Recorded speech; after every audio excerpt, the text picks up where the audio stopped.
Thank you, everybody, and welcome back. Before we start any sessions, I'd like to give a vote of thanks to the Bihar Museum for the Biennale, and especially Anjani ji for taking this whole juggernaut ahead over the last decade plus. Also, for many of you all who are not familiar with the museum, it may come as a surprise that Anjani ji's team is a very lean team of just 16 people, which includes additional directors, curators, associate curators, designer, and also the PA who's involved. So everybody included is just 16 people and 7 enthusiastic interns who have helped them through the. So I think it's a big achievement for such a small team to do this. So thank you all for that. And yesterday we ended on a note which is extremely lively discussion on tech in museums and whether they can get impersonal or whether it makes us, intimidates us, whether the humane quality is lost. So this session is going to take it a notch higher, but hopefully get us back to the humane aspect of interaction, engagement, experiences. So I'm going to hand it over to Pranav, who leads the Accenture team for AI and applied intelligence. And he looks at a lot of visitor experiences and engagement through AI, but today he's going to be talking about his applications for museums and events and cultural experiences. Pranav. Morning. So Anjani, some wonderful problem statements that you have articulated for us. Yeah, so as Batul said, I'm going to talk about the use of AI for creating experiences, for curating experiences, for automating, for analysis, basically through the entire life cycle. Let me start with a very simple anecdote. You asked about engagement as a challenge, and as millennials do, what we did was check for Jahangir Art Gallery on Book My Show.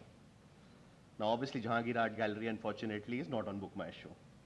The exhibition is not there. They have an exhibitions page, but I get some soap making exhibition, but I don't get, Jahangir Art Gallery.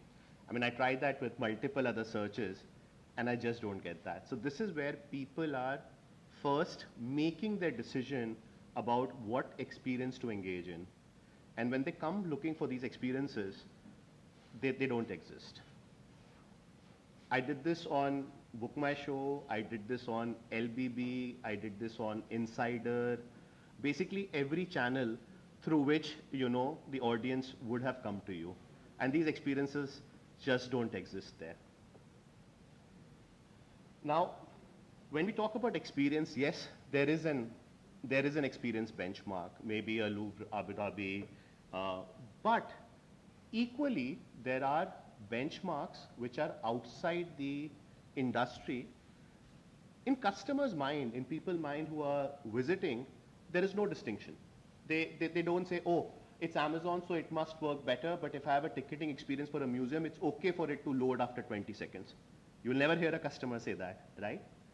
Also, when customers think about experiences, their choice of time going to a museum versus going to other places. Where do people go to, right? If you look at most of the major metropolitans in the world, the choice is between, let's say if you're in South Korea or Seoul, you will say that, hey, my choice is between going to the NSAM tower, tallest tower to have a look and click a selfie, because that's what they want, or it is about going to the Samsung Liam Museum of Art.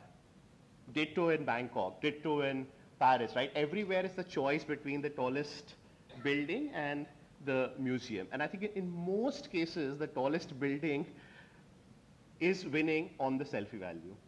In fact, maybe we don't need to find an answer to the selfie value. Maybe we need to amplify it, because that's really, that's a key point, right? And now let me bring that to life, right? So think about the Van Gogh museum experience, right?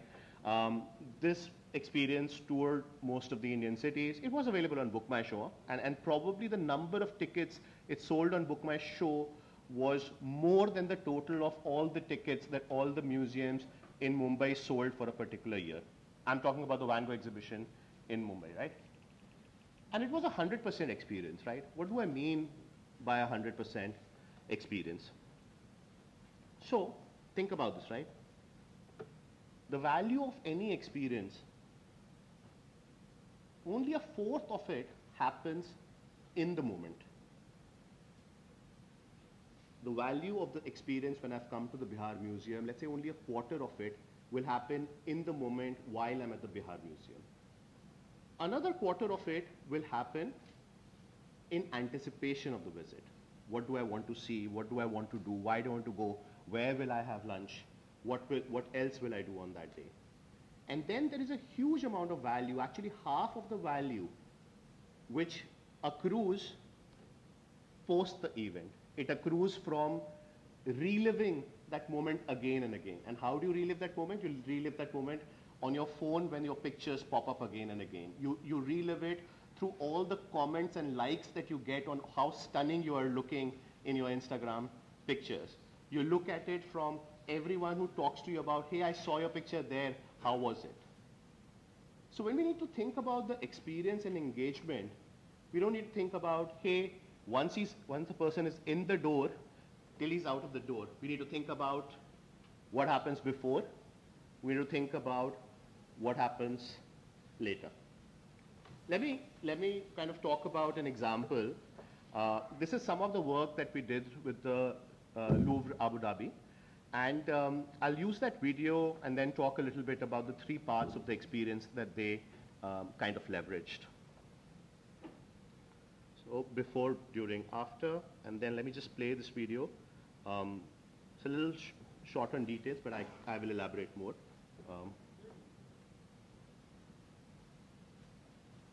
Sorry, let me just...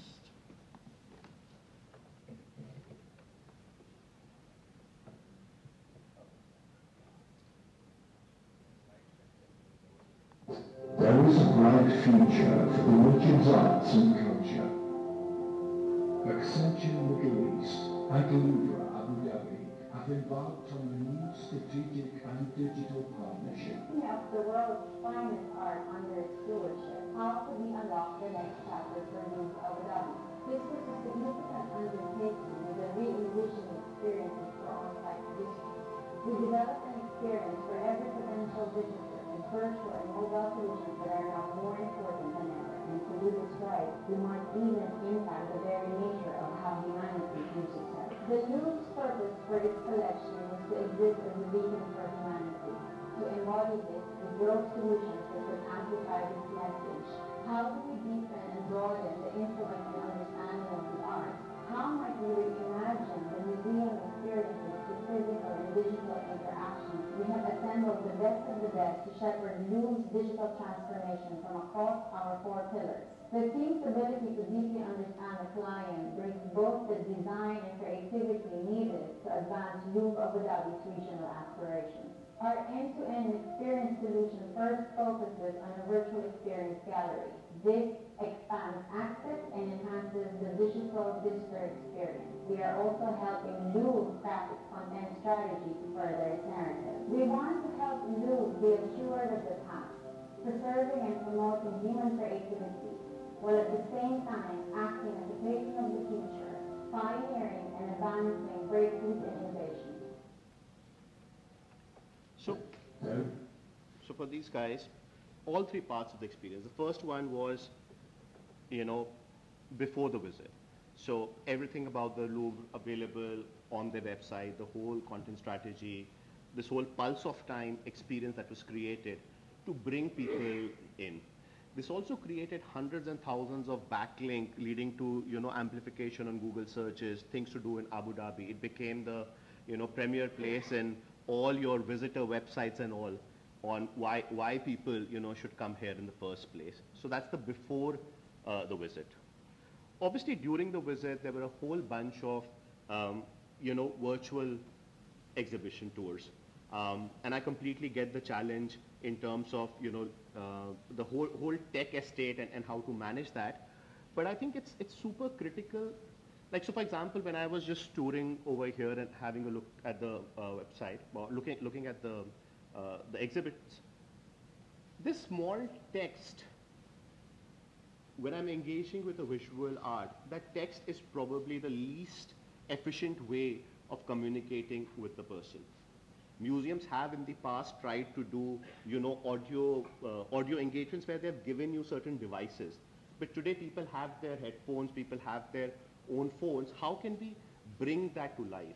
So for example, the whole experience of where there's a timeline right outside where we're talking about how do the different dynasties come on board, how can that experience be more multimedia? How can I, instead of just having, reading the text, how can I engage with it more virtually? So that's the whole virtual experience during this, right? And then obviously after that, right, in terms of, the collections, the collectibles, the store being available, people getting updates around, what new exhibits are there, etc. So you need to think about the end-to-end experience. Wherever we have helped museums kind of, think about engagement, we have followed the same path. Now let me flip to the other side of the story. So the first point was experiences before, during, after. The second part, let me talk a little bit about what is AI, and then how can you apply AI to the different aspects of a museum experience and engagement. So AI or artificial intelligence, I mean, at the end of the day, while there are many complicated terms and theories about it, learning, deep learning, shallow learning, reinforcement learning, all of that, at the heart of it is a very simple concept that it replicates the capabilities that human has. Artificial intelligence is basically a replication of the human intelligence. Now, what are the human capabilities? We can sense. So I can sense audio input, video input, textual input. So you can sense inputs. I can sense temperature, right? So sense is the first piece of our, human capability and therefore artificial capabilities. Comprehend. When I look at you, I can see different faces. I can recognize who certain people are, so I can comprehend the context and what is happening. Based on that, I can make a decision. I can see certain people sleeping and I need to, louden my voice and get everyone up or, otherwise. So this I can decide and then I can act on it, right? And in the course of doing so, I learn. So that is what artificial intelligence also is. The AI capabilities today allow you to do all of this. Now you can start applying this basic concept in terms of how can you use it for literally everything in the context of a museum or in the context of an event. Three broad ways, right? Once you put these capabilities together, three broad ways in which you can apply these capabilities is, let us say, to analyze, to create, and to automate, right? So what you can do with AI is you can use it to analyze. Okay, so why are people, who's coming to my museum? Who are the people who are not coming to my museum? So for example, if Bihar had or Patna had an influx of 20 million visitors, hypothetically, 20 million visitors who came in for Gaya and some of the other sites around, did I get 1 million visitors? Who did I get? Who did I not get? Which hotels were driving the traffic to me? Which hotels were not driving the traffic to me? So any kind of analysis you could use AI for it. Second, you can use AI for creating, right? So whether it is a virtual experience, whether it is a virtual tour of, of a particular place, whether it is interacting with historical characters. So whether can I speak to Gandhi life? Imagine the Van Gogh experience if I can chat with Van Gogh. And if I could chat with Van Gogh in different phases of his life, when he was just starting with art, when he was depressed and at the seaside town, can you put me there in front of him and can I chat with him? So you can create all of these awesome experiences. Imagine being able to understand the essence of Buddhism from Buddha himself. Imagine having that experience. So you can create all of that, and I'll show you examples of all of these. And the last one is to automate. And I heard about the lean team, and automation is quite critical. So you can automate literally all parts of it. You can automate the experience. You can automate even parts of creation. So for example, if you've created something in one language, you can automate creating it in other languages. So again, these are the three broad ways in which we could apply. I'll take an example for each one of them and try and bring them to a little bit more life. So let's talk about analyze, right? I'm going to again show you a little video. This one is for the work that we did for the Expo, World Expo in 2020 for Dubai. This basically, let the video play and then I'll talk a little bit more about it. Since 1851, World Expos have showcased inventions that imagine a better tomorrow. At Expo 2020 Dubai, we're once again bringing the world together to not only see innovation, but to experiences, connecting minds and ideas, unlocking the wonders beyond. At Accenture, we are proud to be an integral part of realizing this vision. Together with Upasana Digital, Accenture is designing, developing, and integrating all of Expo 2020's digital services and systems to provide every one of millions of visitors a unique visitor experience. Our goal as premier digital services partner is to put every guest center stage through technology that creates the best experience possible and drives millions of meaningful connections.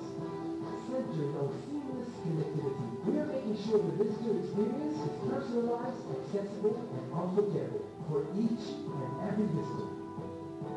To do this, Accenture and Expo 2020 produced an integrated visitor experience strategy spanning every touchpoint and created a customer relationship management and insights platform to help connect with new audiences.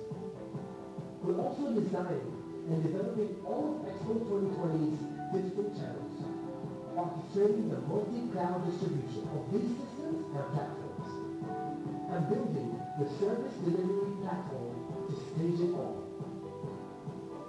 Behind the scenes of this mega event, Accenture has developed robust back-end foundations while simplifying the complex logistics required to help get hundreds of pavilions off the ground, while making Expo 2020 a safer and more secure event. And to ensure that its legacy is on, we're upskilling UAE students with 2,020 hours of coding classes, while helping Expo Live and its community. Investments that will pay dividends in the life since 1851. Since 18... Sorry, it doesn't want to pause. So think about the complication. 200 pavilions, 20 million visitors, bringing that all together and helping people discover the right journey that they should take over there. So that's a great example of how AI can be used to really give every visitor a personalized experience. You could never do it at scale, on a one-to-one basis, right? Without AI. So when I was on the previous slide, or the other slide, you saw that it says that, hey, welcome Sarah. It's telling him that the event is in 30 minutes, etc. So all of that detail is coming from AI actually analyzing the person, the profiles, telling them, understanding what their interests are, and basically crafting a complete journey for them.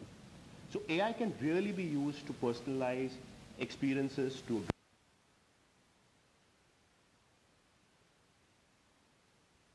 for analysis, AI can be used. So whether it is about museum store in terms of what is selling, how do you maintain the minimum order quantities, what kind of products do you focus on, all of those decisions you can use AI to improve on. And over here I'm going to use an example of work that we did with the Museum of Art and Photography. So this was a virtual hologram that we created of MF Hussain for people to interact with Mr. Hussain.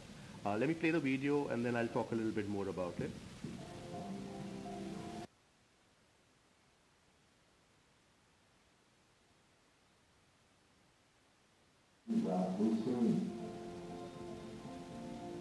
How old are you? Once you take a place, as a today, I am probably 100 years old. Are you real? As all 3 years, enough to impress you. exactly what we need. We know what we need. Why was not? And we have to enable our education as part of one of the engaging programs at NAP.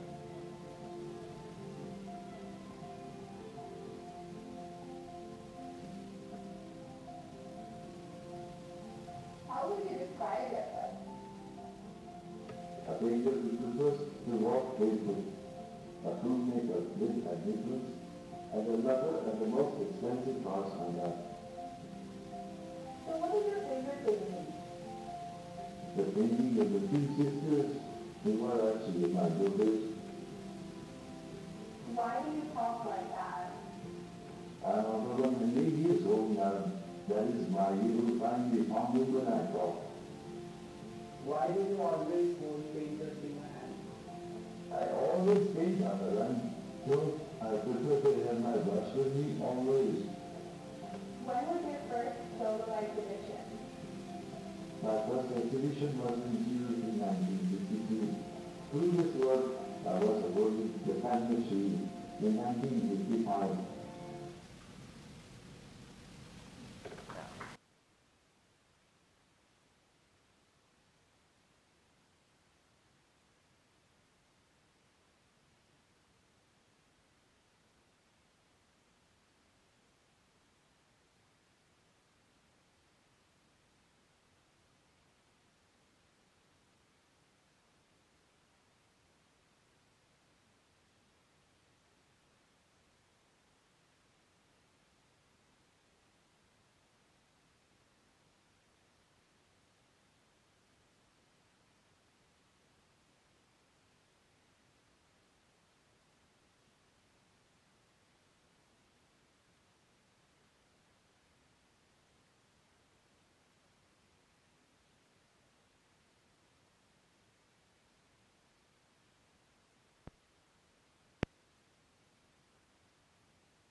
So, I'm hoping it works now that I just showed a video.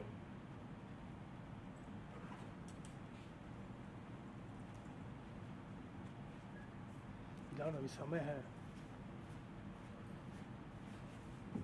Bihar museum, अरे भैया हम तो मुंबई के चावल्स के लोग हैं, वहाँ कौन सा म्यूजियम है जो देखने जाना है? राजू और बाबूराव तो वहाँ खाने की जगह ढूंढ के बैठे होंगे, हम यहाँ मुंबई के झंडे वालान में टाइट रोप चलाते हैं अपने जीवन का। Any questions, any suggestion? I can try asking again. But you know, I was playing around with it, and it does. The key thing is that it is now responding in the way Ghanshyam would speak, that character would speak, and you see it's not just English. So I think that barrier where we assume by default that AI is going to talk to us in English is also gone. I think there have been massive improvements. The Bhashini project that Indian government is doing, the work that Meta has done in releasing dialects of about 4,000 languages, that's all amazing. So it does allow us today to really engage our audience and create content which can work or which can break the, which can break the language barrier. Imagine for the thousands of visitors from Japan and the other Southeast Asian countries which are coming for Gaya and the Bodh Gaya experience, having bots and the whole experience which can talk to them in their dialects and those languages.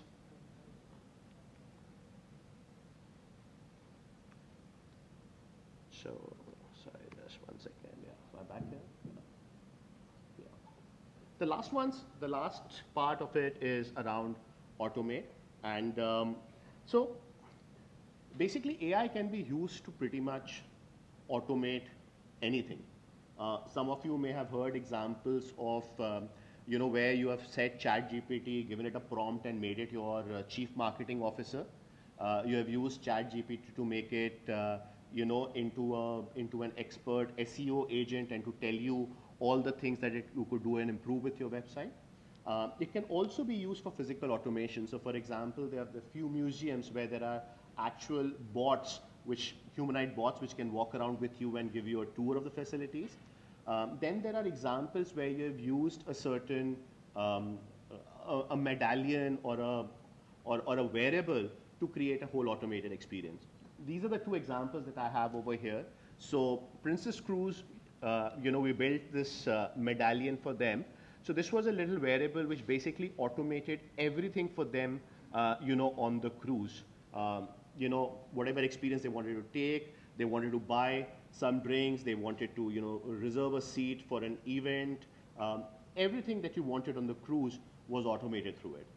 But a very similar piece for Disney, where, for their Disneyland adventure parks, basically we created this device called My Magic Plus, and what you could do with it was amazing.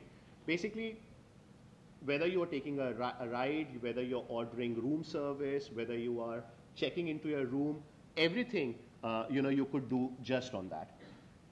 Now think about the automation. So the automation is not only about the fact that the person could do the ride. The automation is also all the back-end cost that was with it. When I was collecting physical stubs or tickets, I needed to do accounting on that. I needed to tally the signatures. I needed to prepare the checkout bill. All of that got automated with that. So the automation was not just on the front end, but through the entire life cycle. Yeah. I have a video, but maybe I'll skip this one in the interest of time. I'll just wrap up with a couple of my reflections. So when I was thinking about this, so I have 2-3 reflections. One is that AI provides us with an opportunity to be a part of popular imagination. Think about all the biggest TV shows. Think about some of the most successful things. They're all based on history, whether fictional or real. Think about Mahabharata, Vikings, Rome. So many of the top serials are all based on history. And what AI now allows us to do is to bring that history to life in a much more simpler manner. Imagine, when you're going to a museum, if I can take a selfie with the Magadha warring force, or if I can take a selfie with, maybe Buddha himself, there is an experience and there is a huge amount of value to it. I don't know if you guys have noticed, but in YouTube, there is now this one new set of videos which have started coming in where people are inserting themselves with the pop stars and dancing with them. So basically what they're doing is, so I was a content creator, and earlier the way I would create a video is I would dance to the content video. Now I'm actually embedding myself with the rest of the group and doing that. So that's a great story. So things like that can be used to really become a part of popular imagination. Because if you do not become a part of popular imagination, there are no visitors and no visitor experiences. The second part that I would say is that there is a virtuous cycle, right? Scale solves many challenges. So the more you are a part of visitor experiences, the more you're a part of popular imagination, the more people you get, and that allows you to create more investable surplus. So we have currently, I think so, most museums in India, and again, I'm not an expert on it, but my sense as a layman is that most museums in India are actually in a vicious cycle with falling revenues, falling visitorship. And what we need to do is to actually spark a virtuous cycle. And being a part of a popular imagination is probably the way to that, using AI obviously. And the last thing that I would say is that, digital goods are non-rival. Two people can use it. A software doesn't need to be used by, one person exclusively. So there is a huge potential for all the museums to come together and collaborate. We have seen these kind of industry partnerships across industries. We're seeing Arora Bharat, which is 17 pharma companies coming together. We are seeing ONDC, which is kind of unlocking commerce in India, by collaborating on digital goods. So AI is a type of a digital good. AI is digital. So there's a huge potential for collaboration on that. So those were my 3 reflections. I think the questions we're going to do now or later. Later, yeah. Thank you very much for your time, everyone. I'd like to invite Upasana Nattoji Roy. She's a filmmaker, also she's a dancer, and has created films for museums, and she's now also looking at interactivity to that. So being trained as a dancer, she brings that sensitivity to her filmmaking, but also in terms of how she engages with AI. So I'd like to invite Upasana. Thank you for having me here. This is a fantastic space, and it's really inspiring to be presenting this, my work and this project especially. So I think we'll start off straight with a little demo. Just a second, let me get my mouse back into place.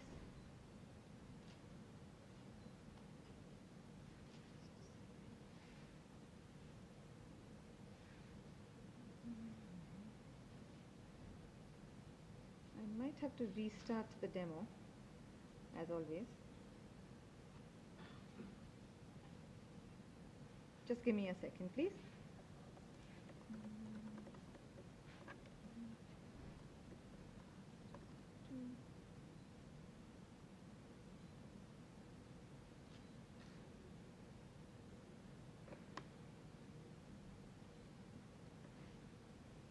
Basically, my window kind of disappeared because I'm using this screen sharing thing.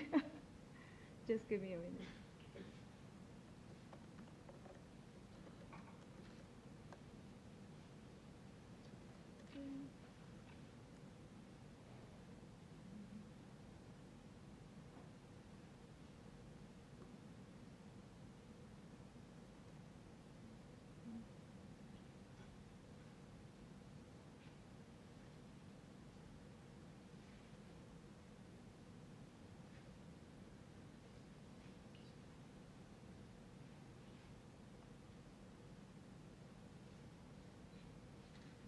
So, yeah, this is what I'm looking at, just so that you know what I'm doing. And what we are trying to do is turn on this video and do this whole interactive thing. Normally I would have multiple screens for this, but can you see the mouse? Can anyone spot the mouse?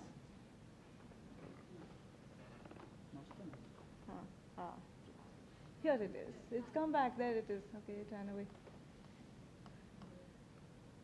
Okay. Yeah, that window has come to me now in my screen here because we are not doing screen sharing. So we will do a demo at the end, so for people to play with it. I just want to. So basically, what I'm doing here is what you were looking. I can see myself, and it is generating the. It is learning what the mudra is. The audio is not playing, yeah?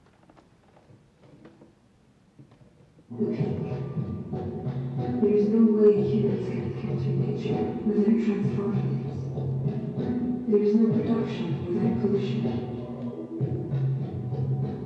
The development has drowned forests and dead concrete. So, okay, sorry for that glitch, and now we know where we are. So this is the holding page, what we are calling the holding page. And this project is a gesture recognition and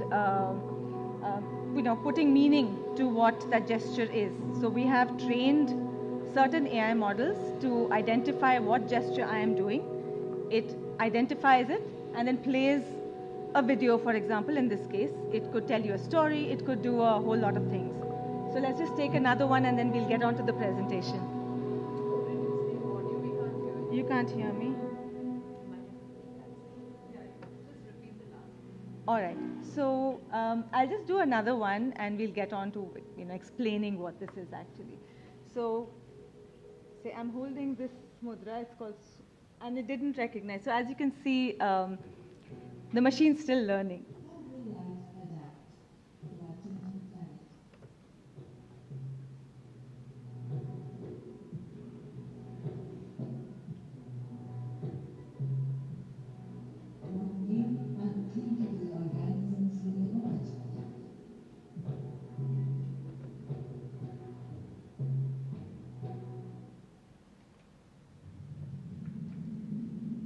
I'm going to exit from this one,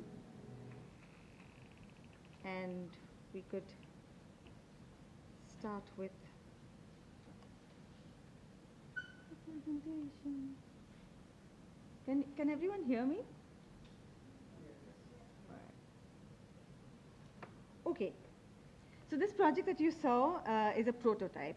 It's something that we have been dabbling with. It's something we use this to understand what AI tools could possibly do for someone like me, which is like an artist, someone who wants to create experiences. I make films. And so before I get into how it could be used for museums or how it was created, I'd like to share some discoveries that I've had. And I'm not going to try to explain generative AI because I'm not a specialist, but instead there are some hopes, some concerns, some issues that I have with AI in the context of storytelling, designing films, and creating audiovisual experiences. So I'll give you a little flash forward to where I come from, where have I been all this while, and how have I arrived at this point. So it's just a very quick series of images. This is before HD. This was done on film. And I'm not going to show videos over here, but I'm just going to run through some static frames so that you get a sense of it. So you can consider this like a tiny data set of my work. With every project and every experience, I've always learned something new. All these projects and stories are my way of learning about the real world. These films, they have used different formats, techniques, technologies across the years. My tools include paper. It includes colors, lightbox, hand-drawn animation. Some are shot on film, some are made on computers, PCs, Macs, whatever, and various softwares that have been used on it for design, for art, animation, and even sound. So this is also examples of things that we have done for brands, of things that we have done for Netflix, of recent things that we have done as well. Also some things like stage design, which is for musicians, including in Royal Opera House, in Lucelle, and for the FIFA. This is a project very close to my heart, which I've also co-produced with another dancer. So this is the kind of work that I've been doing. I studied animation and design, but it's the applications of animation and design and the various ways that it can bring stories to life is what I'm really interested in. So one of the things that has always bothered me is to be confined by techniques, a style, or technology of any kind. So, even if you are not into design, most of us have seen the death of the DVD, and we have seen the fleeting life of the floppy disk. And many of us also still use pencils, right? But I'm not going to be all nostalgic and talk about the olden times like my 12-year-old says. She calls me that I'm from the olden times. But instead, if we can look at the tools that we use and why we have this need to use them, these kind of tools especially. For me, these tools are about the need to tell stories. Because we are human, we have this innate need, whether it's for museums, whether it's for bedtime stories, whether it's to give me a sign, whether it's glitchy or non-glitchy. Irrespective of the medium or technology, the interest is in those stories that we're human, we must tell stories. So this symposium, I think, is a fantastic trigger of about the concept of what is the context of the now. The now is really about, so history is about, you know, it's about the past. Museums are often about the past.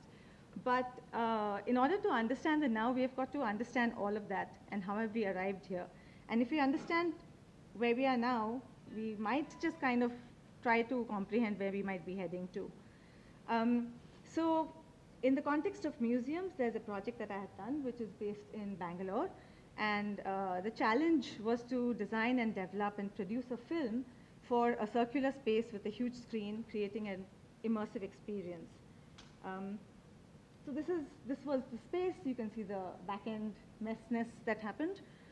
But the idea is, or the task at hand was to tell the story of Indian music from inception to now, that too in 5 minutes, and that too, it needs to speak to 3-year-olds and Zakir Hussainji at the same time. So it couldn't possibly be talking down or talking up or too esoteric for people to understand.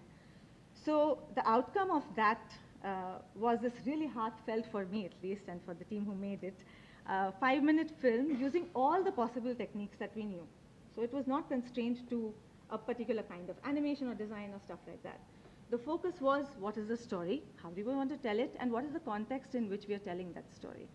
So we used mixed media, and hopefully I think we made an engaging film, which is still playing there, and is still introducing Indian music to visitors. The visualization, the art, the technology, we could combine mediums and develop our own way of telling the story and create some magic. This film did not use any AI tools apart from some tests we had done on the phone. There was one app which had come out, I forgot what it was called, and we had done some tests with that. But apart from that, we did everything in hand-drawn as well as After Effects, as well as everything we could throw at it, we did. But in less than 5 years, I now have various ways to improve on that film. If I were to make it today, it would be truly immersive, it would be interactive, it would be participative, but I didn't know how to do that then. So coming to BeFantastic, this is the poster, and so BeFantastic in 2020, in the middle of the pandemic, came up with this tech art fellowship, and it was really a crash course in understanding the possibilities and developments in the areas of machine learning and artificial intelligence for artists and filmmakers like me. This is a screenshot of what we were doing then. We were introduced to Teachable Machine. It's interesting, it was called Teachable Machine. We could teach it gesture, and being a Bharatanatyam dancer, the first thing I did, let me teach it some mudras and stuff like that. And we were creating these data sets and stuff, and it was a lot of fun to see, did it get it, did it not get it, and a lot of playing happened with it. But this is also before the public release of ChatGPT and Dolly and Midjourney and Stable Diffusion and whatnot, and the whole explosion that followed, and also our sweet little GUI AI. So all of this feels like, so when all these retail AI tools have come out for us, especially as filmmakers and as people who are creative, who want to make something, it feels like everything, everywhere, at the same time is just hitting us. And that's how AI tools landed into me, and possibly for a lot of other people. But these have been decades in the making. I think one of the things about what generative AI can do is produce a unique and detailed images based on written descriptions, for example. This is a screenshot from Discord when I was trying out Midjourney. And so this is, you put in something like that, and you get something like, it looks something like that. In your computer, it'll look much smaller, of course. And it generates something for you. I haven't put very many specifics to the prompts, like you can go to town with it. You can say HD, lighting like that, 3D, da-da-da-da-da. You can say it is like Blade Runner. You can say like, you can just take your pick which world you want it to be. But it really depends on the various things that it has been trained on. So I just thought it would be cool to share this, because this is what that Midjourney image looks like. But I often find that this is also about future of museums. So, but I also find that sometimes storytelling, the technology of storytelling sometimes overshadows the story itself. The hype and novelty of the medium can sometimes become the focus of discussion. And the medium can affect the form and how the story is told. But the medium can never be the why the story is told. The why has to be from, who needs to hear it? Why does the story have to be out there at all? The format and technology is best decided based on that, who, why. This becomes the what, really. And for example, I'm making a short film. This is a very personal short film. I got lost in the lanes of Kolkata when I was 3 years old. I lived there for just 4 or 5 years. And so I've been doing this research. I've been asking my friends, does anyone have pictures? I want to have research, call it my own data set, though I'm not AI. But I need to know what it looked like, because that whole lane, that whole place has changed. There are bridges there. I can't even go back in time. And only pictures that I have from them is people standing very properly, waiting for a photograph with flash on it. So I don't have the informal by-lanes and stuff like that. So I started researching by-lanes in other cities in Calcutta. So this is some of the things that, I'm just fooling around with.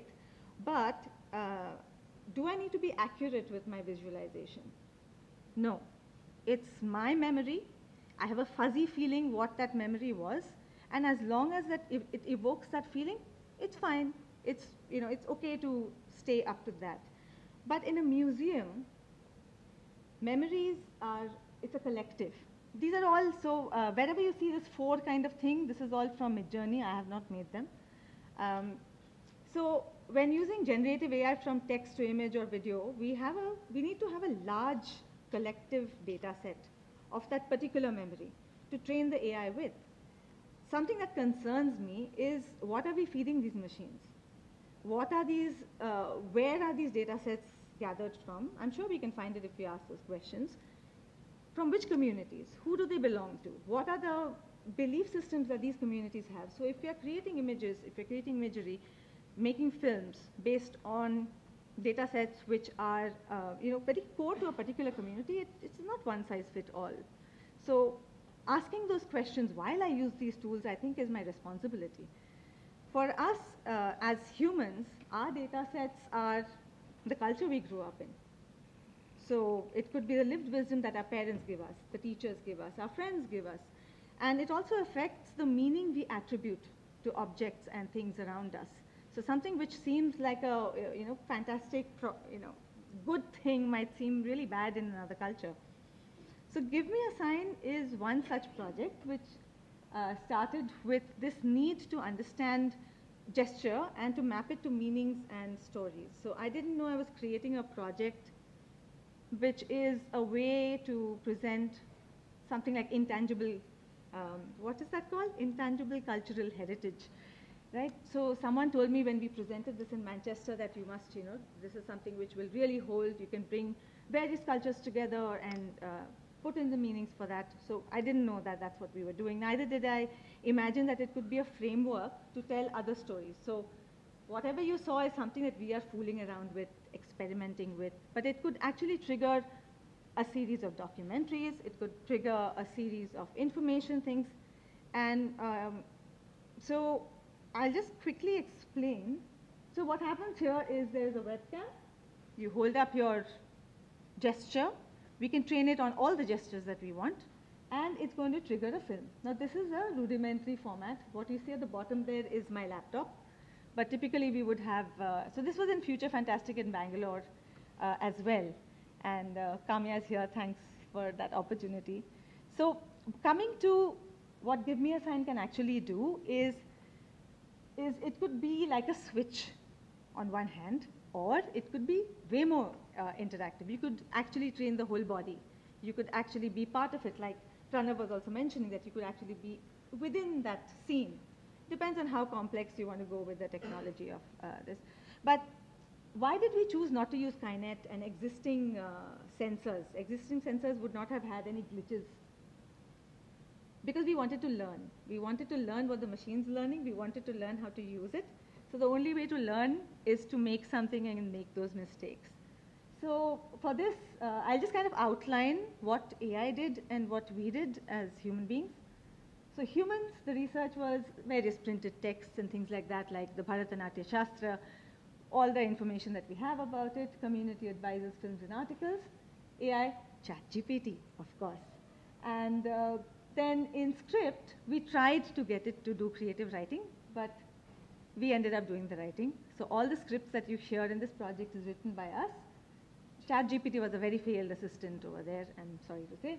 And maybe it's gotten better. I'm sure it's learning faster than I am. Mocap and animation. So mocap is motion capture. So you can actually capture the whole movement, and you can track that, and you can map it onto an animated character. So if I'm doing a movement like whatever, I can have another character doing the same movement, mirroring me. So mocap is a very expensive suit, which only a lot of the ad films have. We didn't have budgets. We were just trying to figure out things. So I did the choreography. I did all the dance and all of that. Based on the script, I did a little dance. I shot it on my terrace. And then we fed it into an AI system which is available online. You get some credits that you can buy. It's called Deep Motion. It's not perfect yet, but it's doing a very good job, I would say. And Deep Motion extracted the keyframe information from my hands and my movement. And then Diane, who is my fantastic collaborator, she's based in the UK, she mapped it onto Unreal Engine. And so that was the process of, you have seen the hands that were moving and stuff. That is exactly how we made those hands. The other thing is design world and world building. So we are really wary of using Mid-Journey and just putting in prompts without thought. So our script became the source for the prompts, and we kind of knew exactly what kind of prompts we are looking for. So after knowing that, then we put in the prompts in Stable Diffusion. We did not use Mid-Journey in that case. Mid-Journey is static. Stable Diffusion gives me the option of animating it, like a diffusion model that it has. And so we put that into Stable Diffusion. Then I took that into, I love After Effects. It can do a lot of low-end things and high-end things. And so I took it into After Effects, and then we created this, mapped it onto a sphere, which was then taken into Unreal. So oh, by the way, those hands, we call those hands Shunya. We are trying to imagine it as a fictional AI that's learning gestures from us. Anyway, so, and then the interaction. The human coding was done partly by Diane, and Hassan, another creative technologist, fantastic, who helped us with that. He taught me 3 lines of code. That's how I turned it on. Otherwise, I do not code. And AI, these are the various AI tools that I use. Now, AI is not one thing. AI tools can do one thing very well. So you need to kind of do one little skyscraper building of it, and then you've got to kind of stitch it together. So the stitching together is what happens through Python, often, in this case, Python. But we use MediaPipe, TensorFlow. MediaPipe is, you have that hand happening at the top.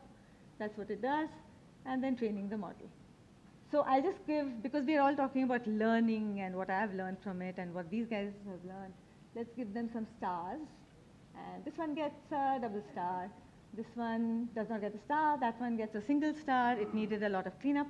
And world building is nice, but again, I would rather try to use my own data sets, and I can control the kind of look that happens. This also gets a single star. And with that, so this is the process of what we did here. We could have done it in much simpler ways, but we wouldn't have gotten into the dirt and the thing and really learnt what is possible with it. So right now what we are doing is, for me, while I'm learning about machine learning and stuff like that, I'm researching origin stories. That's the next iteration for Give Me a Sign. What we had earlier, what you saw, was triggers about climate change. That's what British Council and FutureFantastic were working on at that point. But I've been very interested in knowing our origin stories a lot. And so I have been collecting that. I've worked with a lot of communities, craftspeople, who are basically working about, they have their stories, and we want to find a way to bridge it. So These will be animated films, these origin stories that I'm collecting from, and they will be created with the members of the communities. And they will be using both digital as well as tactile tools to make it. And the creation of it at every point is something that we will be doing collaboratively. So this is again Midjourney, where it's going to have as many visual styles as there is art or crafts. So whichever specific community we're working with, the visual style will be from that community and they will participate actively in this. So a lot of what I do and what we do in the studio is in the realm of trying to create an ecosystem between tactile and digital worlds. So if we can try to bridge between machine learning and learning through lived experience. So human beings we are not going to go into a computer. We are not going to become, there will always be both. And the faster we realize, and machines are not going anywhere. They're only going to learn faster, better, everything. Things of scale, things of market, dominant market, things of smaller studios like us, all of that will coexist. The idea is, can we create an ecosystem where everyone has their place and everyone can kind of, work together to create this utopian planet that I have in my brain. So maybe if we could create a bridge between machine learning and learning through lived experience, the wisdom gained from lived experience. I don't know if we can ever talk about having machine wisdom, but even an ecosystem with, human and organism wisdom and machine learning is kind of a good thing. So maybe we could figure something like that out. So anyway, so this was a bridge. It was too dark and dreary for me, so we said, oh, let us get something happy. And then it gave me Barbie Land. So so I'm learning how to prompt it. I haven't yet learned how to speak to it. I'm learning that language. So now coming to, if I have one word for now and the future, I would use that word would be co-create. To co-create with each other, with AI, with machines, with humans, with other creatures as well, and stay optimistic, stay cautiously optimistic about what is possible, because it's a very, if you watch Netflix and everything, it's always so much dystopia. Everything is kind of, the end of the world is here. But we are the ones who made the AI AI machines, and we are using it. So it's up to us how we choose to use it. So museums can be a space where stories are not only told, but maybe they could be also received. A place where exchange and interaction happens. So engagement is one. The possibility of engaging by catching attention is one way. But there's also a deeper engagement. The deeper engagement is where you're actually exchanging, where it's a space for dialogue. And that space for dialogue happens through programming, happens through co-creation. If we are creating something together, how many of you have best friends in school and at work? Outside of that, it's always a hi-bye with your neighbors. When you're making something together, there's a common purpose that happens. So I think museums, that's where we could co-create these stories. And these stories can then interact to create new meaning and have maybe build empathy. And if we can have enough people participating, contributing, growing, and believing in this purpose, then these are the spaces which are the crucible for the future. So yeah, on that note, let's co-create. Thank you.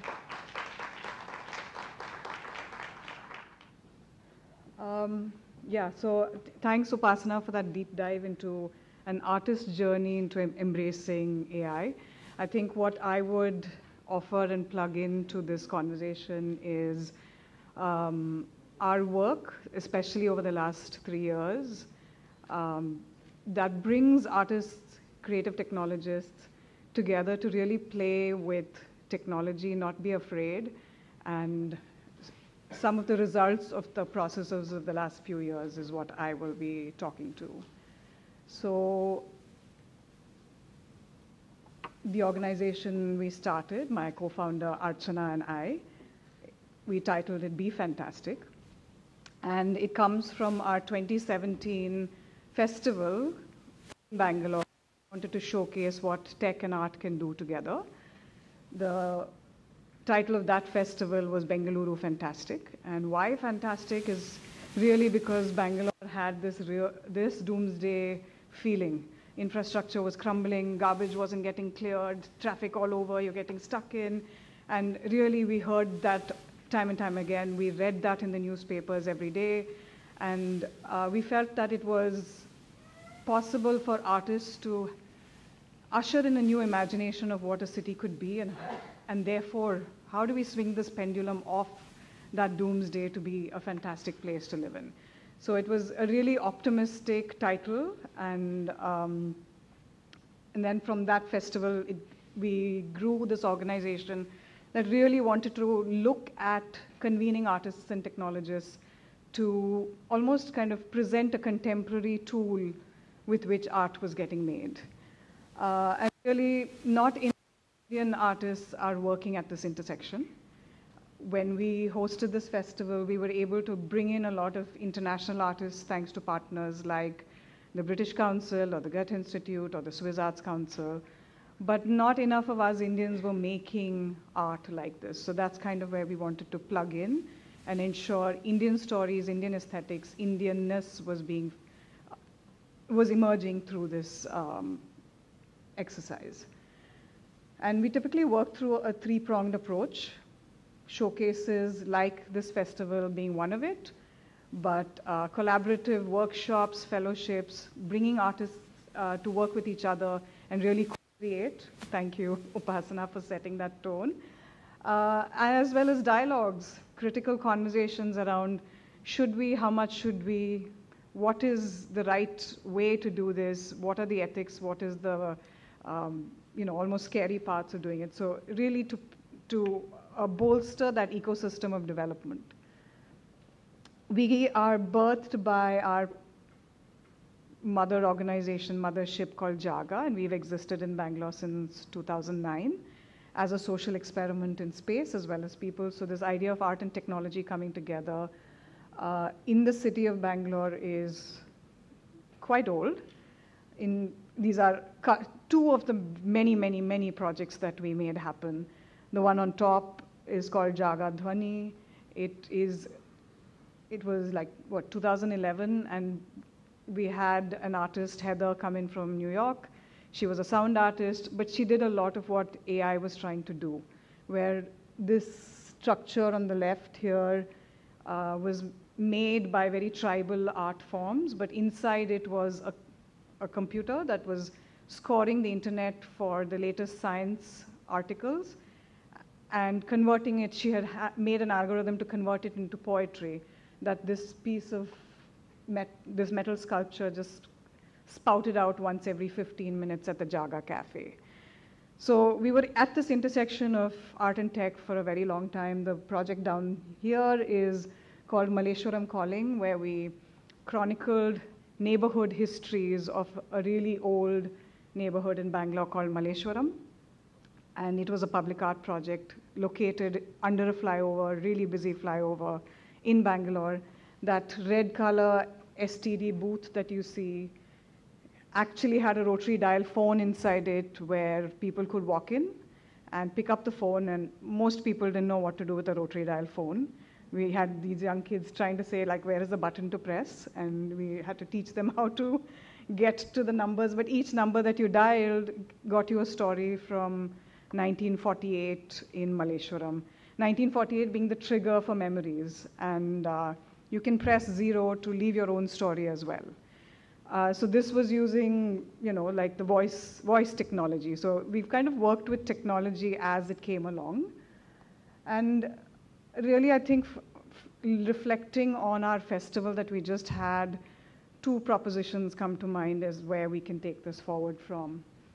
One is how can festivals and by extension museums be the site for critical cultural production? So yes, we are in a current moment, in a current contemporary moment where we want to express if technology is the contemporary tool brush, how do we have more artists, technologists, researchers working with these tools and expressing in a more contemporary medium?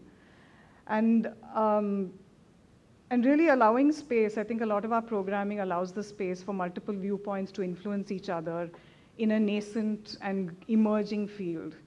It is a bit of a scary space. AI, we don't know, is it going to take over the world? What's going to happen? So a lot of us artists come into the room with these fears and anxieties. And in the coming together,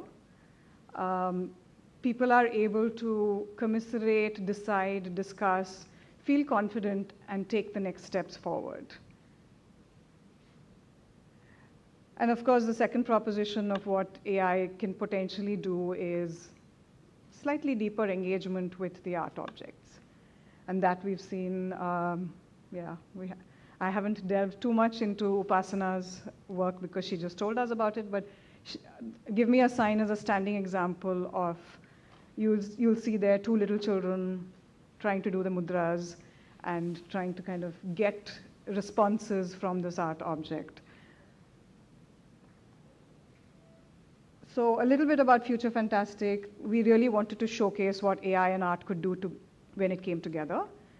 The messaging here was climate change stories. How could we have our audiences come together on a topic that was really current and relevant? AI and art being the medium of storytelling. And we did this in multiple ways. I'll take you through some of the things, but I do have a film that gives you a flavor of how the festival was.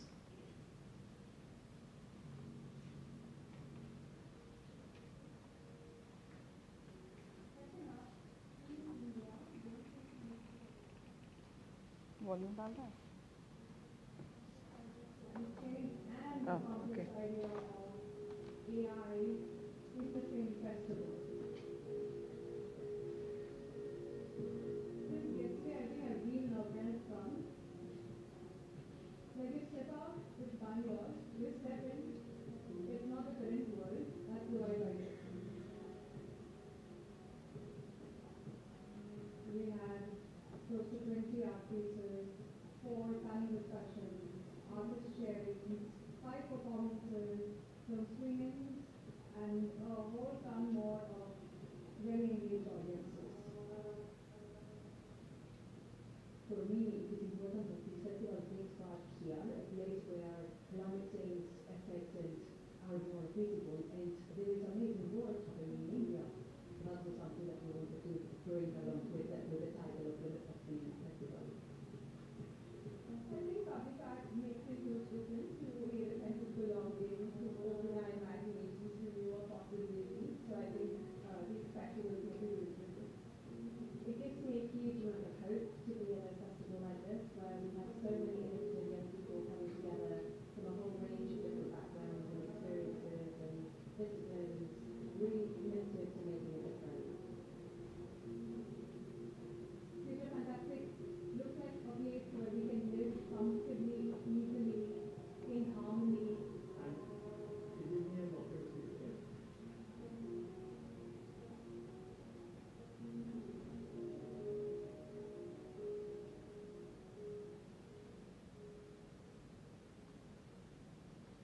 Yeah. So that was a bit of a flavor of the festival. And to really say that the festival was an outcome of 3 years of running fellowships, much like the one Upasana attended, and the works of that fellowship was the core of what this festival was about. We also curated in a few additional pieces of work that fit the theme, in addition to these core commissions. And yes, I think this idea of co-creating to working with each other and having a really quite deep research process that ended up in something like this was very critical to how we operated and presented our work. And this, you'll hear a little bit from our artists on what and why tech art, like how they're bringing tech and art together, some of the anxieties, and how that pans out for them. Technology is a new way of life. It fits on many other parts of our lives. And so artists playing with tech and innovating with it, using it as the contemporary toothbrush is something important in the way to do. Thinking process on both ends is very different. As an engineer, you start with the big picture view. Is this the problem?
So this kind of gives you a sense of some of the artists and the struggles they have as they go through a process of trying to figure this out. So really, one, I commend all the artists that we've worked with for being brave enough to even try to do this. It's not an easy space, it's really uncomfortable, but I think a lot of them have come together and said, let's give it a go, let's see what this is all about. And not all of them have been super enthusiastic. A lot of them have been quite critical about pulling AI into the art space. And I think therein lies the strength of this process, where it takes art spaces to bring that nuance into what is quite a fast-racing technocratic world. Art and artists kind of almost embrace that ambiguity and that not knowing.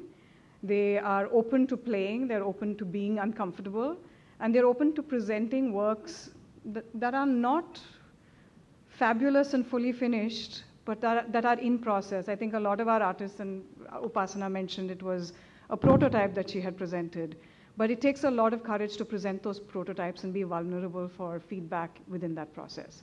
So I think a lot of our artists come from that space of being willing to experiment, innovate, and therefore showcase works in progress and be willing to mold this emergent field with the right sensibilities and the right gravity, almost.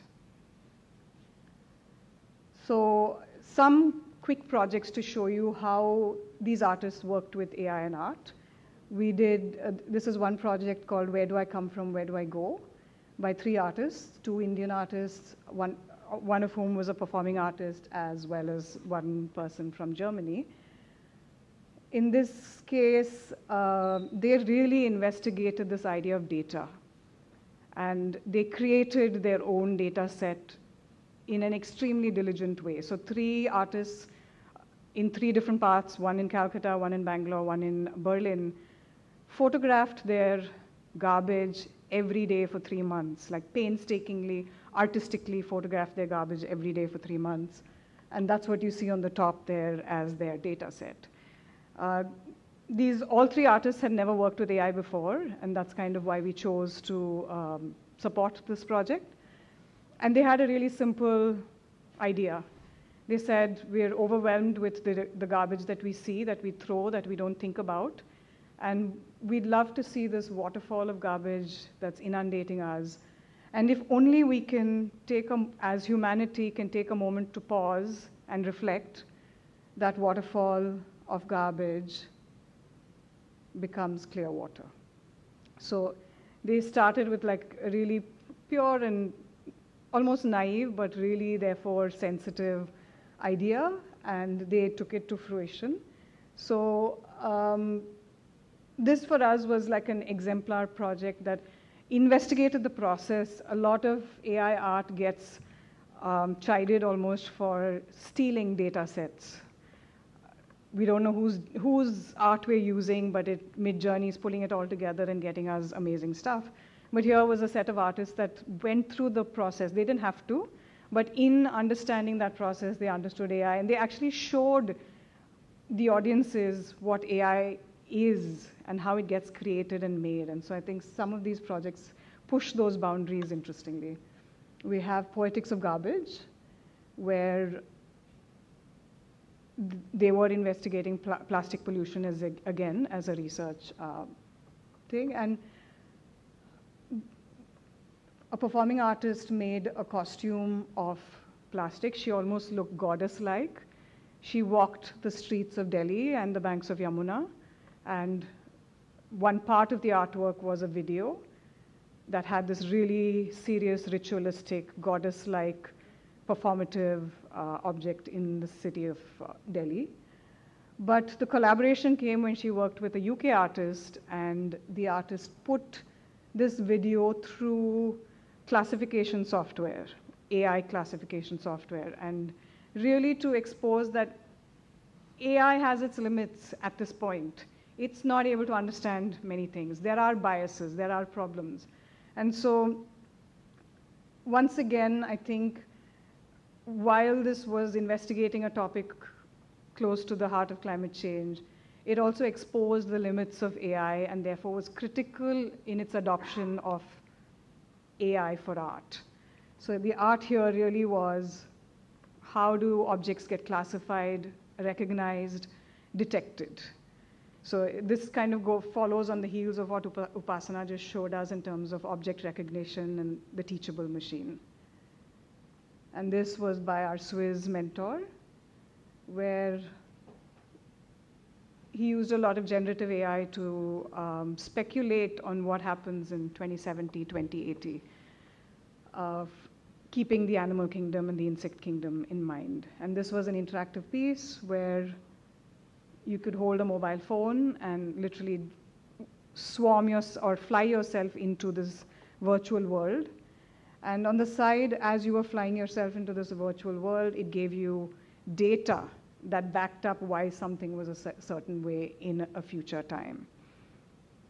So I think the AI has a potential of doing that as well, speculating our future with a lot of data to back it up, and therefore the conjecture, I don't know, being believable or not, but there's something there. In terms of kind of holding the criticality of this AI conversation, we also had 40 people in a room making a manifesto. It was called Sharing a World with AI. And what should we do and what should we not do? Just like Malini yesterday told us about Zerodha, that's refusing to fire people because AI can actually do their work. It's similar kind of tenets that the room discussed. What do we not do in a time of AI when it's actually so easy to do this? What do we not do? How do we keep in mind our public, our people, our requirements when it comes to thinking through AI? So really to think of what we work with as grounded in critical discussions among people is, I think, what I would propose. And just some more comments from our folks, audience members as well, as to what they thought about AI and art coming together.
And the energy of the festival was very infectious because we had a whole bunch of very curious audiences.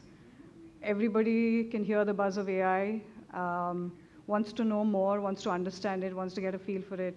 We had workshops with little children actually doing prompt engineering and figuring what comes out from dabbling with this. We had the more serious discussions on AI art, is it a marriage in heaven or hell? What are the problematics with all of this? So it really was a space of coming together and discussing many, many different aspects of it. Not just the amazing stuff that AI can do, but also the slightly scary stuff that we all need to keep in mind as we do the amazing things it can do. A couple of other small projects. This is AI with performing arts. It was called Climate Prov, where they wanted to explore generative AI as one of the members on an improv show. So you had human actors, you had the audiences giving prompts, and you had a prompt engineer. It's called prompt engineering now. You had a prompt engineer sitting on the stage receiving audiences' inputs and keying in prompts for the AI to either be a director of a scene or being a co-collaborator of the improv, where it said, hey, it's my turn, can I talk now? You know, so it kind of interjected the improv and was a participant. And I think when we pushed boundaries like this, the audience really appreciated visualizing quite scary climate change scenarios, but improv is typically done in a slightly jestful way, and so from children to adults, they really got engaged with this art process and took away the idea of climate change in a very realistic portrayal of it from a theatrical perspective. So we have to find a way out. Now, they start to run again. This time in a different direction. They come across the street, but it's dried up. They all stop and look at the empty bed of the street. Devastated. Froze. This is the reason the lakes are disappearing. Javier, we have to do something. We can't let this happen. As they continue to run, a hailstorm starts. The characters are pelted with hailstones, and they start to slip and fall.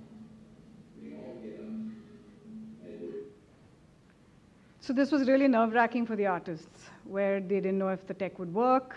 They didn't know if the AI bot that they'd created for this experience would go against them or work with them. It was really unnerving, but I think with every successive showing of this piece, they got a little bit more confident. They were able to navigate the crowds a little bit better, and it just...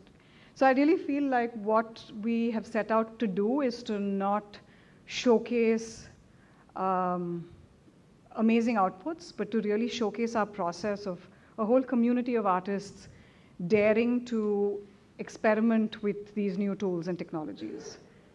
This was another project which was quite heavy in its research component. They worked with the Kew Gardens in London, as well as Farmers for the Forests in India, as research partners. And this piece talked about dying tree species and the wisdom that dies with these tree species. So these kind of are resurrected tree spirits that are talking to you as you activate them, and you activate them with connects. So it's quite responsive in that sense. And here you'll see a little child trying to engage with the tree. And in the process of engaging like this, the tree is speaking to you. So I think these kinds of, we saw what Upasana had done with the hand gestures, or with something like this, where the messaging gets layered in, or AI is layering multiple ways of interacting. And this is a project that's really close to our hearts as well. It's called Rad Bots, and we did this in 2020, way before ChatGPT hit the market. And Upasana, I think, thanks for pointing out AI history gets made in months or even days. So while we were doing the fellowship in 2020, you had to keep looking at the latest news in AI, because if you crafted curriculum 4 weeks ago in the idea of planning for your fellowship, it got irrelevant really quickly. So this is AI history. It was made in 2020 on GPT-3, the predecessor of ChatGPT. Much less sophisticated than ChatGPT, but therefore interesting as well. We had 17 artists, historians, scriptwriters, playwrights, people who liked words, who came to us and we worked through this workshop where we crafted bot personalities. So they crafted their own bots. And each of these bots are talking video bots. Each have a character that it is based on or inspired by. And the artists went through the face, the lip syncing, the head movement, the voice, how the accent of the voice. We have a Bengali bot that talks in a very heavy Bengali accent with a whole load of Bengali lines in its scripts. B9 up there is an infant, an unborn infant. And we have a male sex worker from Mumbai. We have an autistic child who's 10 years old. So we have really a wide range of characters that were developed and that seem to display their community quite interestingly, adequately. They're weird, but nevertheless, as an exploration or an experiment, it's more heartwarming than not. And we have these bots sprinkled around in our festival for folks to engage with. While I was preparing for this presentation, I asked one of my favorite bots. This is Hukam Singh, and he's been made by a good friend, Shrijan. And Shrijan has crafted him as a 1948 parliamentarian who is deeply wedded to the idea of the Constitution and believes that most of us Indians just don't understand the Constitution enough. And the voice he wanted to amplify was the voice of Hukam Singh to go back to this idea of the Constitution. So I asked Hukam Singh, what should museums do, museums and cultural institutions do to usher in the age of AI? And I have to say that I should have consulted Hukam Singh before I did my presentation, but having done it at the end to say, okay, I wonder what he will say, he seems to have similar ideas of what an institution should do, and I will play him. Museums and cultural institutions have an important role to play in ushering in the age of AI. Firstly, they can be used to help teach and encourage people to think critically and analytically about AI and its implications. This is important for people of all ages to understand the potential benefits and risks of AI. Secondly, museums and cultural institutions can also be used to showcase the best applications of AI, from artistic works to cutting-edge research. This will help to educate the public on AI and its potential to solve problems. Finally, museums and cultural institutions can be used to create an ongoing dialogue between AI researchers, experts, and the public in order to ensure that the use of AI is done in a responsible and ethical manner. So yeah, I think that kind of sums up. Maybe I didn't need to do this 25-minute presentation and I should have just played him.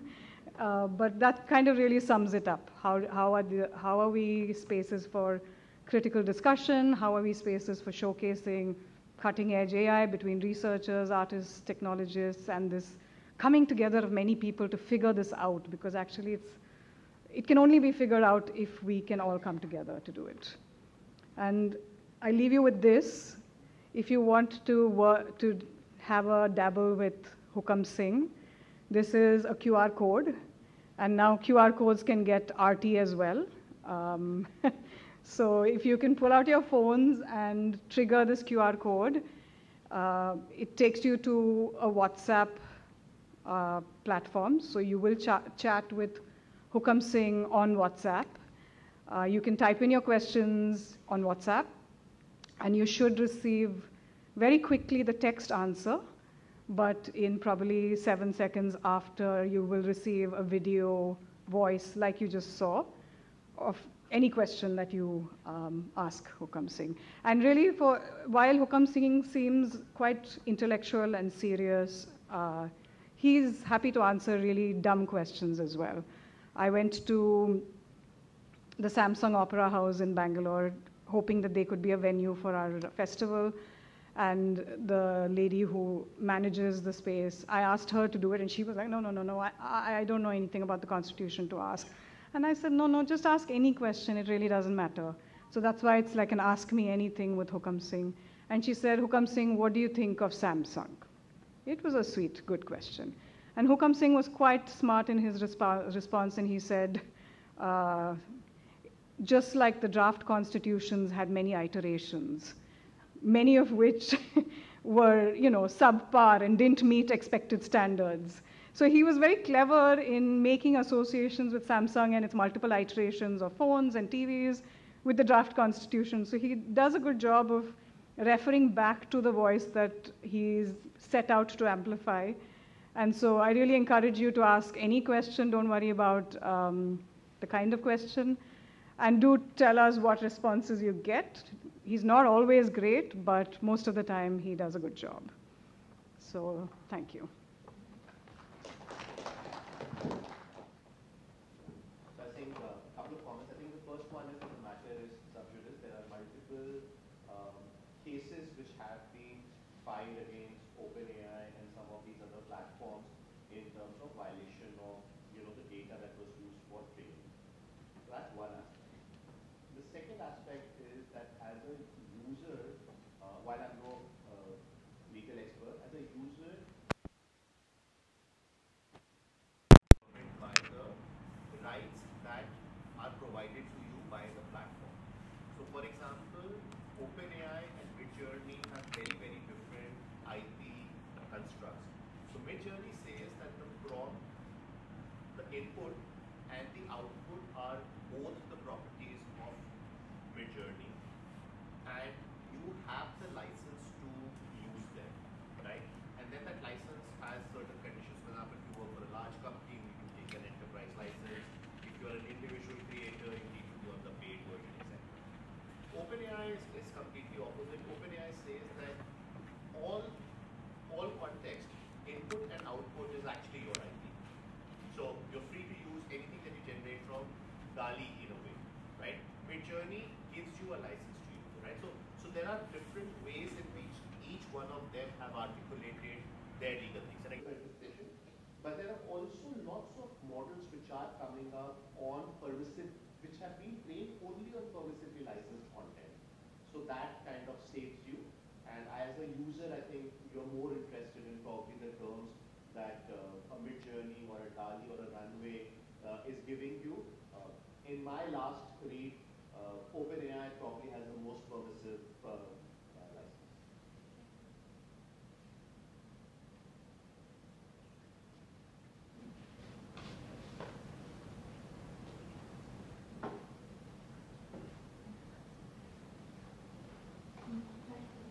Sorry if I fumbled, I get the original conversation with all this topic like this. So you mentioned that Meta is bringing 4,000 new languages and adding it so that can help in protecting endangered languages or smaller languages. So I read the essay by Noam Chomsky. He wrote an essay recently on AI. And so how my understanding of how AI or any language technology functions is on NLP, right? And NLP is how they comprehend text and speech. But from what I understood, is very similar to what Saussure called land, not pro. So that is just a system, right? So an AI or a language technology does not hold, what do you say? It is incapable of understanding the irregularities of human speech, the accent and the dialect. And Google also had a plan that it is adding 1,000 languages instead of the 400 languages that it currently has. Also with an aim of protecting the endangered languages. But now when we see that AI is very incapable of understanding the irregularity of human speech or how accent works or how dialect works, can it really protect the endangered languages, or will it really alienate the languages in that process? For example, like in 2017, a Palestinian man was arrested on the basis of his Facebook status. He actually, in Arabic, put up a status calling saying good morning, and he was arrested because it was interpreted as attack them in Hebrew. So how do we tackle on that, and will AI really facilitate in language preservation, or will it really alienate languages on the basis of the prominent languages and like alienate the secondary or the smaller languages in my take is that AI technology or AI's ability to interpret language is increasing exponentially.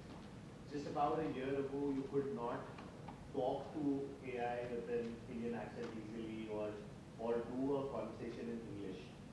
Today, you can very easily chat to ChatGPT in English, including with the Whisper API. I asked ChatGPT to create, a rap song for my team, in the style of Divine and saying what hard and Chinese, and it does that. I asked it to, change a particular verse, it can do that. Just to clarify the meta model that I was talking about, they're not preserving the languages. They have built a language model which can seamlessly understand multiple languages.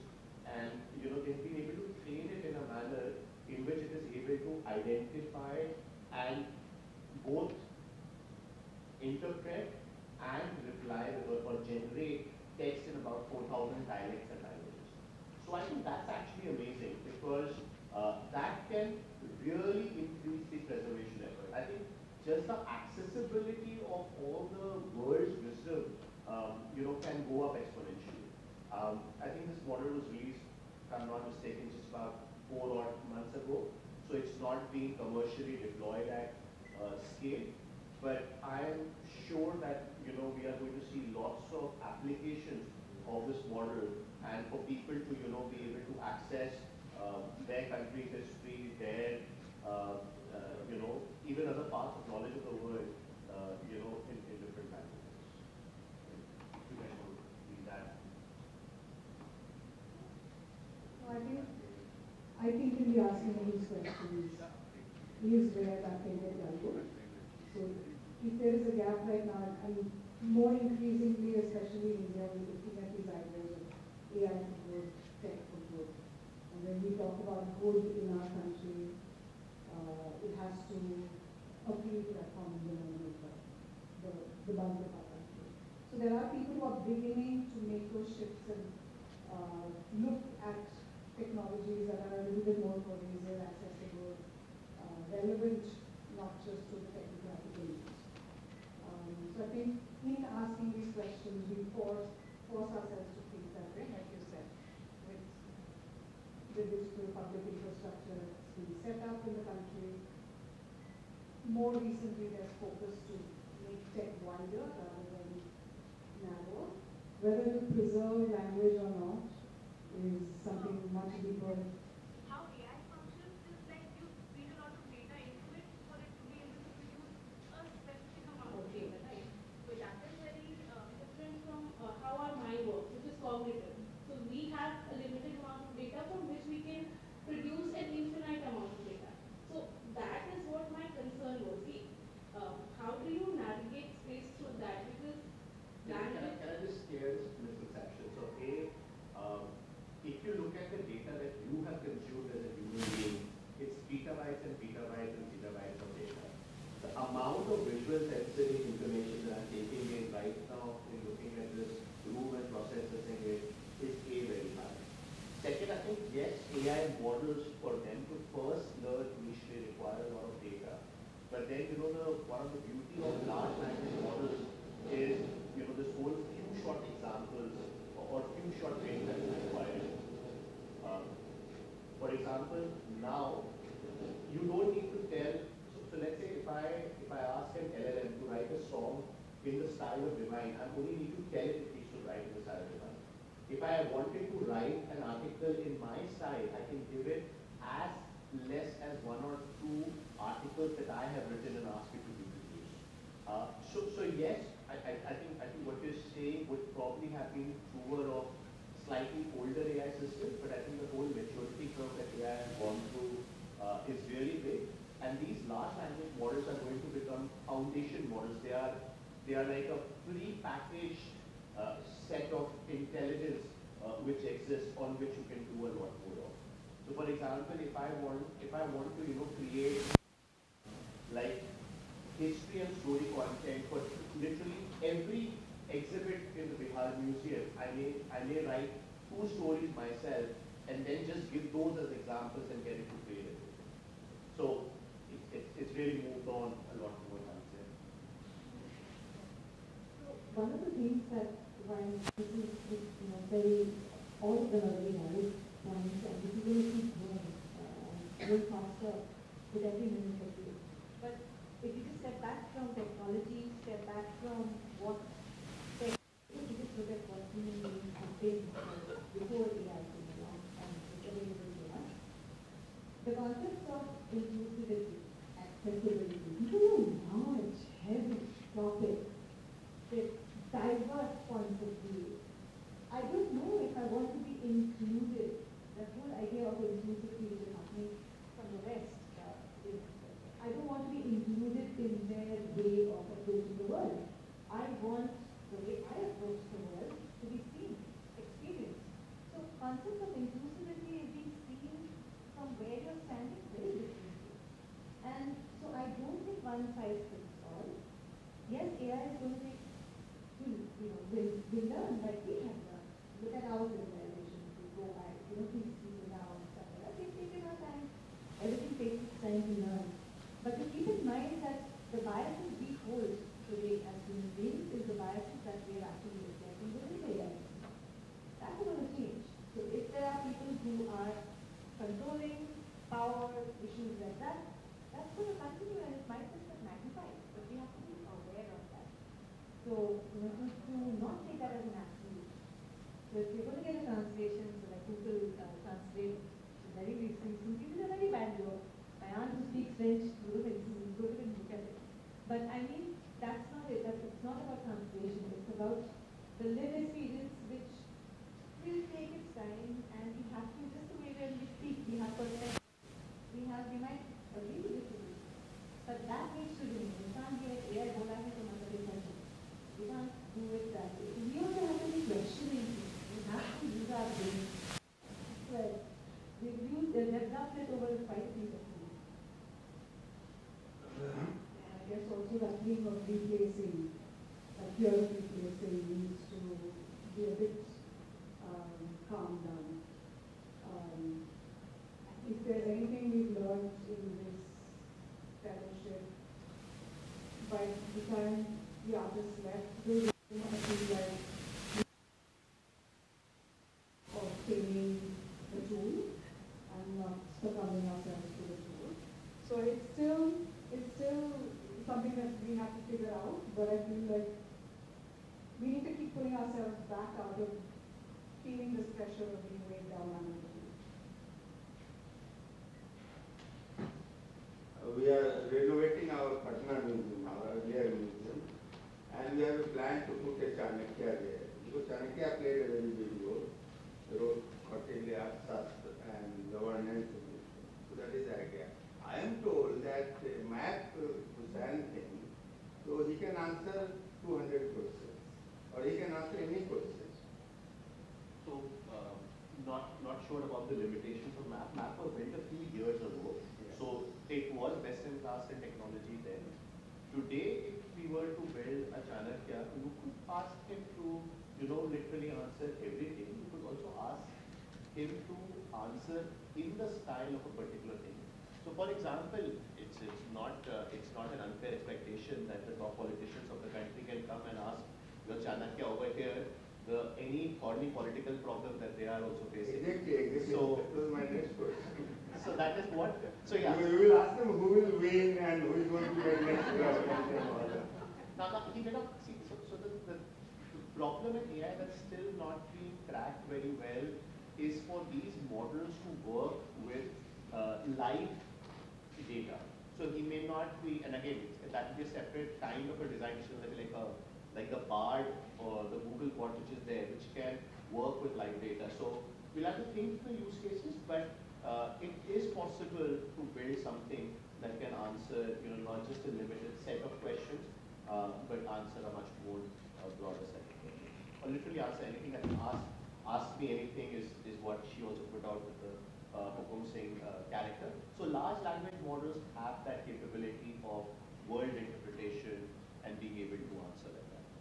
But the major thing that will kill will be his book Kautilya, or AI will be knowing it, or various interpretations of Kautilya. So in all likelihood, all the large models may have already been trained on Kautilya and Arthashastra and even the Sun Tzu Art of War and things like that.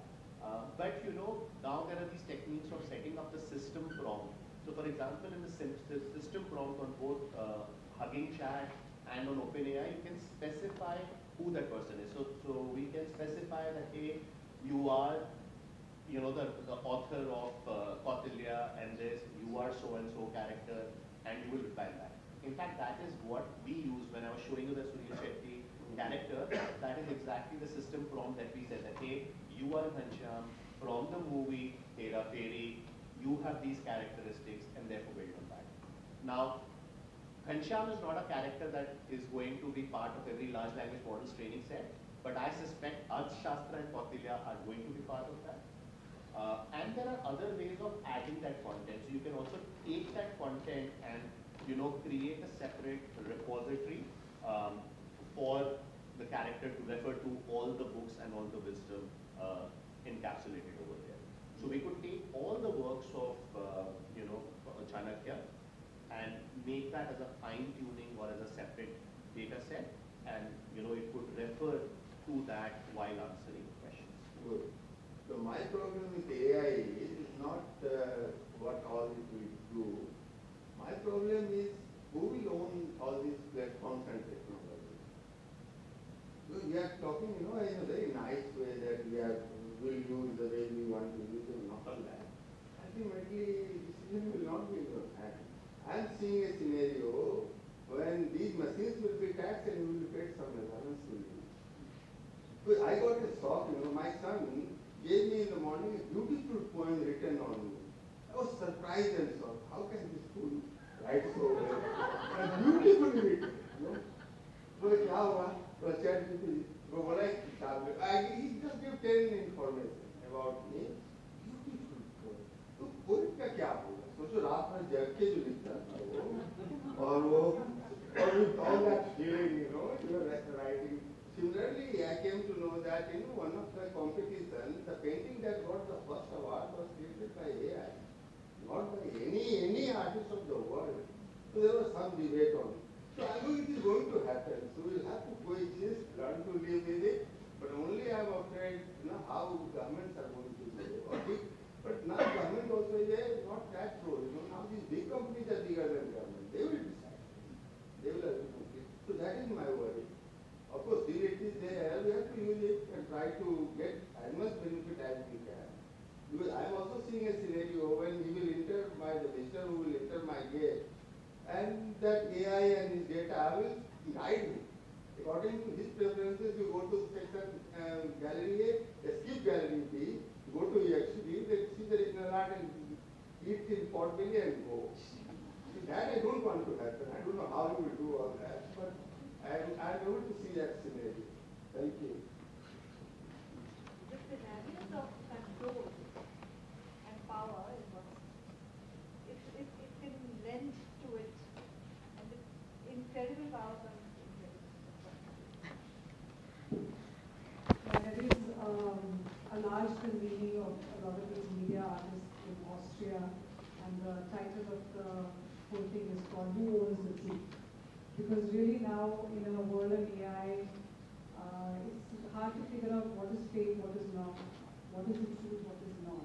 Right? So, in fact, the IT Minister of Karnataka in yesterday's newspaper was talking about building AI recognition systems for deepfakes, where fake news is getting spread and he wants to kind of counter fire with fire. So I think whether it's governments or even the Google Jeffrey Hinton who quit Google because he was really scared of this monster that he has made, there is a part of AI that we really need to weigh and be careful about, but potentials and pitfalls.